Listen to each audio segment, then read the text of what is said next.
మనం ముందు పోదాం. ఇదే market back side.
Okay sir, మీ కన్వీనియంటా?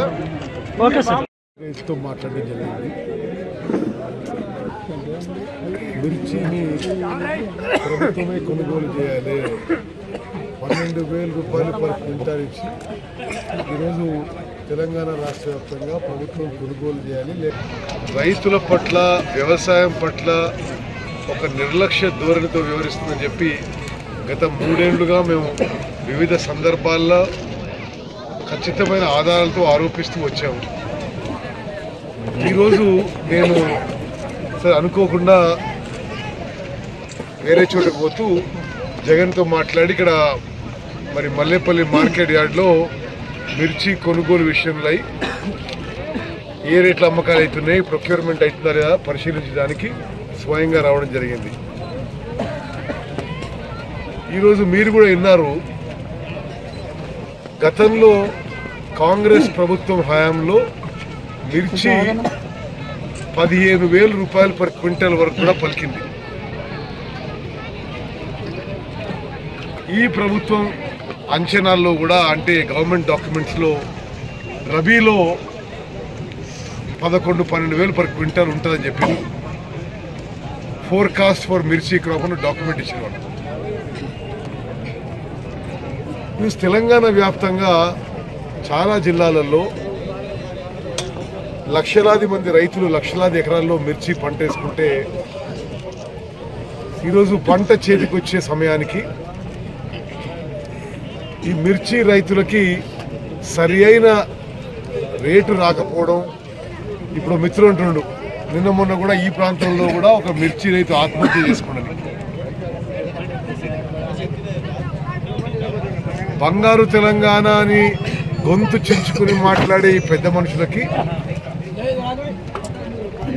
వ్యవసాయ ఉత్పత్తులని కొనాలే, రైతులని ఆదుకోవాలని కనీస సోయి లేకపోవడం ఈ ప్రభుత్వం డొల్లతనానికి ఖచ్చితమైన నిదర్శనం. కాంగ్రెస్ పార్టీగా డిమాండ్ చేస్తున్నాం, తెలంగాణ వ్యాప్తంగా మిర్చి రైతుని ఆదుకోవడానికి రాష్ట్ర ప్రభుత్వం ముందుకొచ్చి మార్కెట్ ద్వారా కానీ హాకా ద్వారా కానీ 12,000 పర్ క్వింటాల్ ఇచ్చి ప్రభుత్వమే మొత్తం మిర్చి పంటని కొనుగోలు చేయాలి. కాంగ్రెస్ పార్టీ డిమాండ్ చేస్తుంది. ఇది ప్రభుత్వం బాధ్యత. తప్పనిసరిగా ఆ బాధ్యత నుంచి తప్పించుకోవడానికి ఈ టీఆర్ఎస్ ప్రభుత్వం మరి చేసే ప్రయత్నాన్ని మేము ఎండగడుతున్నాం. రేపు ఈరోజు 2వ తారీఖు, 3వ తారీఖు రేపు మిర్చి పండించే ప్రాంతాలన్నిటిలో తెలంగాణ రాష్ట్ర వ్యాప్తంగా రేపు 3వ తారీఖు 10 గంటలకి అన్ని చోట్ల కాంగ్రెస్ క్యాడర్సు, కాంగ్రెస్ శ్రేణులు ధర్నా నిర్వహించి తహసీల్దార్లకి మెమోరాండం కూడా ఇవ్వబోతున్నారు. ఈ మిర్చి రైతులని ప్రభుత్వం ఆదుకోవాలి, 12,000 రూపాయలు పర్ క్వింటాల్ ఇచ్చి ప్రభుత్వమే కొనుగోలు చేయాలి. ఈ విధంగా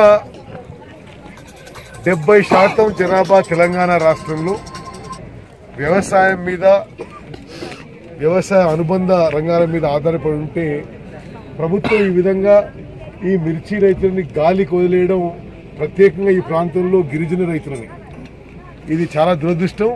ఇది కేసీఆర్ పరిపాలనకి, రైతుల పట్ల వాళ్ళకున్న చిత్తశుద్ధికి ఇది ఒక నిదర్శనం అని చెప్పి మేము మనం చేస్తున్నాం.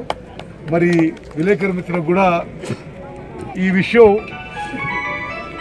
దయచేసి మీరు పేర్లు, ఆ రైతుల పేర్లు, ఊర్లతో సహా ఉదాహరణ నుంచి ఇది హైలైట్ చేస్తే ప్రభుత్వానికి కనువిప్పగలిగి ఈ మిర్చి కొనుగోలుకు ముందుకు వస్తే మరి రాష్ట్ర వ్యాప్తంగా మిర్చి రైతులు ఆదుకోబడతారని చెప్పి మీకు విజ్ఞప్తి చేస్తున్నాం.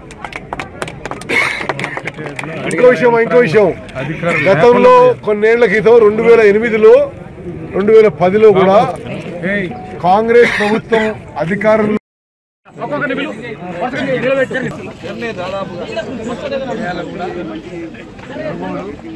మునుగోడులో కొంచెం 2 మండలాలు చెప్పిన దగ్గర వరకే అటు మా సైడ్